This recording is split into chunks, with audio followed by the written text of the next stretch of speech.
Mom and Pa, it's been a little over a year since I left the family. I know y'all must be worried sick, but let me tell you this. You'll be proud once the war is finally over. Proud that your son fought in it. Hopefully I'll live to see the end of it. But right now, things aren't looking so good. We've spent the winter at Valley Forge, and boy is it cold. I almost see the icicles forming on my hair. But no matter how cold it is, we must stop at the tiny little island of Britain from ruling over the huge country, America. Always to let you know where I am, we're still here at Valley Forge. It is a dreadful place here. Like I said before, it is cold. And I mean cold. Coldest I've ever been in my life. Many soldiers died, but I'm still going strong, and hopefully I still am once you get this letter, doing better than most soldiers. Some even lost their boots and wrapped old rags around their feet to keep warm. Luckily, I still got boots Uncle Chuck gave me for hunting. Send thanks to him. They're really doing the trick right now. Only keeping me warm, though, not filling my stomach. The sad thing is there's boys as young as 12 out there. Some of them died, the others cried, thinking they made a huge mistake coming here. Unlike me, they don't realize that all the problems that we have had, unlike with Britain, will come back again if we still stay with them. We need to separate from them, and we all know it. That's why we fight. We have lost many lives, but they all helped in one way or another. Just today we spotted a small squad of British scouts trying to plan an attack on us, so we sent a small squad out ourselves. I was chosen to be in the squad, handpicked by General Washington himself. You should have seen my face. I looked like the face little Annie made when she saw how good her first loaf of bread looked. Speaking of my siblings, how are they doing? Hopefully Annie had learned how to cook. She'll need to learn soon. And also tell Charlie the slingshot he made me what has come in handy. Before we camped at this awful place called Valley Forge, I almost captured a British soldier. Since I'm big for a 17-year-old, he mistaked me for a grown soldier and came charging right at me with his bayonet.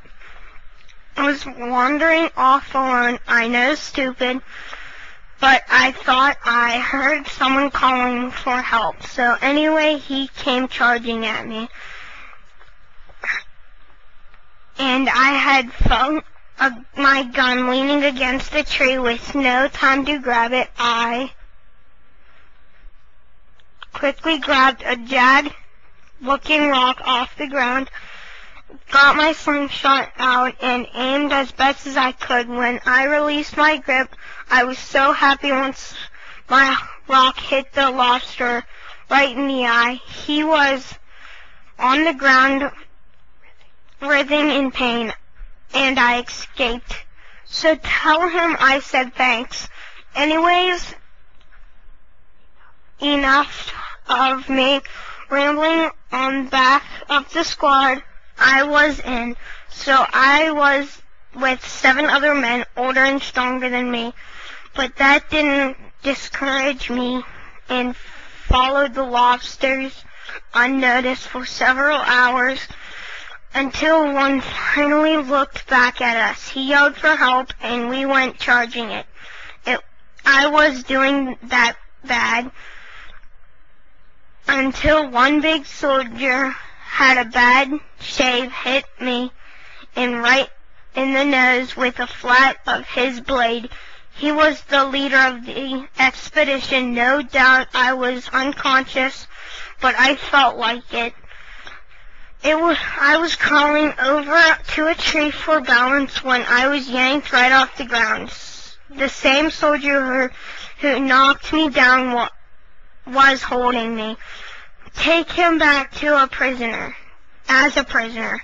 I heard one say, guess when I knocked down, I didn't really notice anything that went on.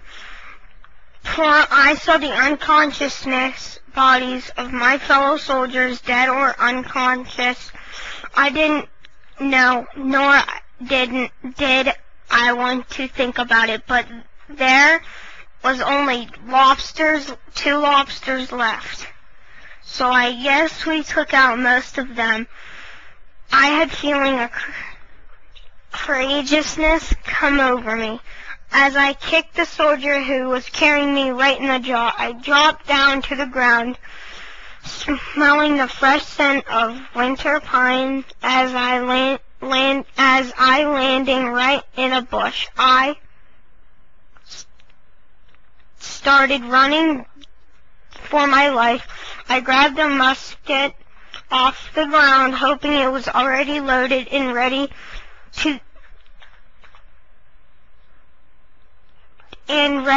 and keep on running.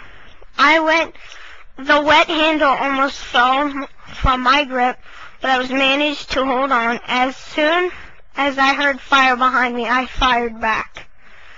How I managed to get out of there alive, I don't know. I guess we do really have God on our side. General Washington invited me into his tent, and I was just about the happiest soldier out there.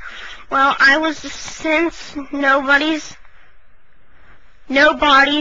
happy at Valley Forge, so when he invited me in, he said, congratulations, young man. I believe it is Henry, right? Yes, sir, Henry, I said back. Well, I will definitely look for you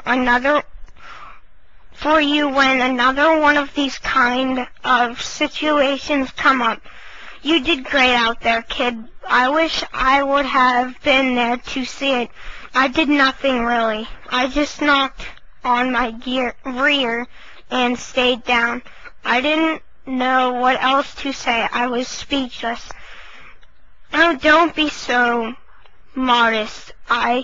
You have helped to our cause. Every lobster taken down helps, and you took down those last lobster backs so they couldn't report anything to their general. Everything you did helped our cause, and our cause is noble. It is 'cause of mankind. He said back to me again. I was speechless. Hopefully we get through this deadly winter and moved from Valley Forge. I know the troops are losing hope, but there is hope yet. I've noticed a soldier who have what it takes to be a good general. Nathaniel Green. I will be meeting him soon. He has risen his way to the top, and he may just lead us into battle one day. Hopefully he will bring us good future, fortune, and luck. And with that he was done. He dismissed me, giving me a good glass of wine. Don't get too worried though. It was a small glass. Ma. He also gave me a nice medal, which now hangs proudly on my chest. I also hope you guys aren't all worried too much, because We will win, I know it. Our general is young and he is a good one. I know many people criticize him, but he is doing good. He hadn't made any bad choices like people say. Our army is not as big as our enemies. But we have hope. We have spirit. And most of all, we want to gain our freedom, but we want to win. We are doing this for a better future, not just for us, but for everyone. So I hope you are all okay, and I know that I'll be home soon. I guess I should be wrapping this up now. So I love you all, and I'm doing fine out here. Don't worry too much, and tell Charlie to keep on whittling. I need a new slingshot. Goodbye, and I'll write back soon. Yours truly, Henry.